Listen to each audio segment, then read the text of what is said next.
हिमाचल प्रदेश और उत्तराखंड की सीमा पर एक डिस्ट्रिक्ट है जो यमुना के किनारे पर ही है और इस डिस्ट्रिक्ट का नाम है सिरमौर। जहां के पांवटा साहिब के बारे में हम इस वीडियो में जानेंगे, जो कि सिखों के लिए एक बेहद अहम स्थान है, एक बहुत ही तीर्थ स्थल के तौर पर है ये जगह। तो जानेंगे इस गुरुद्वारे से जुड़ी पूरी स्टोरी, लेकिन उससे पहले अगर आपने हमारा ये चैनल अभी तक सब्सक्राइब नहीं किया तो जल्द कर लें। अगर आपको ये वीडियो पसंद आए तो वीडियो को फटाफट लाइक करें और ज्यादा से ज्यादा शेयर करें।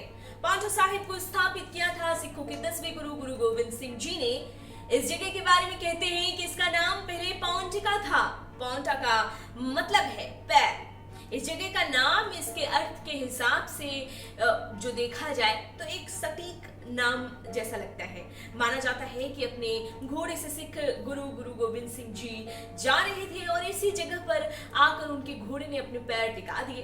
तो गुरु गोविंद सिंह जी जो थे, उन्होंने पाउंटा और टीके को जोड़कर पाउंटा का नाम दिया।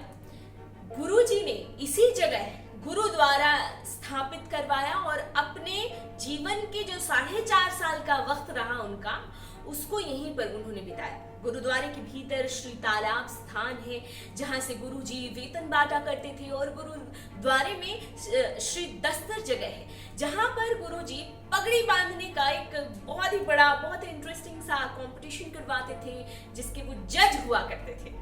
गुरुद्वारे में एक संग्रहालय भी बनवाया गया है जहां गुरु के इस्तेमाल में लाई गई कलम और तब के वक्त वाले हथियारों को यहाँ पर देखा जा सकता है रखा हुआ। क्या आप जानते हैं कि इस पूरी धरती पर पाउंटा साहिब ही एक ऐसी जगह है जिसका नाम गुरु गोविंद सिंह जी ने खुद रखा। गुरु गोविंद सिंह जी ने 17 वैशाख संवत 1742 को साल 1685 में नाहन गए और वहां पाउंटा साहिब की उन्होंने नींव रखी।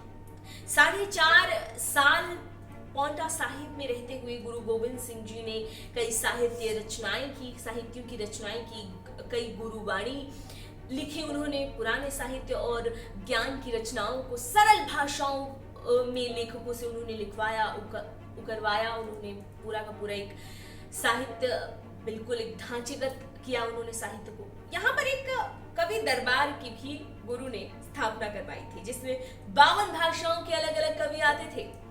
कवि दरबार स्थान पर पुनर्मासी की रात जो होती थी, पुनर्मासी की रात में गुरुजी एक खास तरह के कवि दरबार को वो सजवाया करते थे, वहां कविताएं बोली जाती थी। अब एक स्टोरी जान लेते हैं इस जगह से जुड़ी हुई। दरअसल 22 धार के राजाओं में युद्ध होते रहते थे। ऐसे में हुआ ये कि नाहन रियासत के तब के जो राजा थे मेदिनी प्रकाश, उनका कुछ एरिया पर श्रीनगर गढ़वाल के राजा जो हुआ करते थे तब के फतेह शाह, उन्होंने अपना कब्जा कायम कर लिया था। पर राजा मेदिनी प्रकाश अपने एरिया को आजाद कराना तो चाहते थे, लेकिन वो इस काम में कामयाब नहीं हो पा रहे थे। तो ऐसे में राजा ने तपस्वी ऋषि कालपी से मशविरा की। तो ऋषि ने उनको सुझाया कि गुरु गोविंद सिंह जी को अपनी रियासत में वो बुलवाएं और उनसे इस परेशानी को दूर वो करवा सकते हैं। तो राजा ने किया भी वही। राजा ने गुरु गोविंद सिंह जी को नाहन आने का एकदम पूरी तरह से उन्होंने रिक्वेस्ट किया कि वो नाहन आए। तो गुरु गोविंद सिंह जी उनके इस रिक्वेस्ट को मानते हुए वो नाहन पहुंच गए, जहां उनका बहुत ही शानदार तरीके से स्वागत किया गया।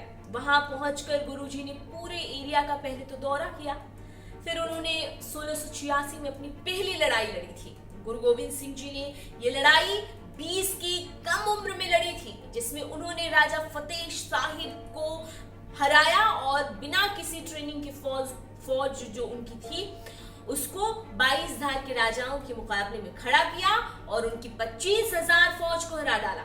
इसी युद्ध से गुरुजी ने अन्याय के खिलाफ जैसे युद्ध ही छेड़ दिया और एक एक करके 13 युद्ध लड़े थे उन्होंने।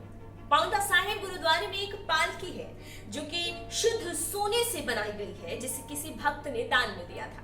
ऐसी कथा है कि पास में बहती यमुना नदी शोर किया करती थी, शोर करके बहा करती थी, पर गुरु गोविंद सिंह जी के कहने पर वो शांत हो गई, जिसके बाद गुरु जी यमुना किनारे बैठकर 10म ग्रंथ लिख पाए थे।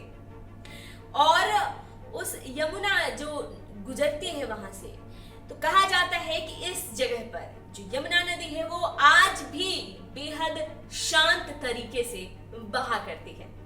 पांवटा साहिब से जुड़ी ये इन्फॉर्मेशन आपको कैसी लगी हमें जरूर बताइएगा। हमें कमेंट सेक्शन में बताइए कि क्या आप पांवटा साहिब के बारे में पहले से जानते थे।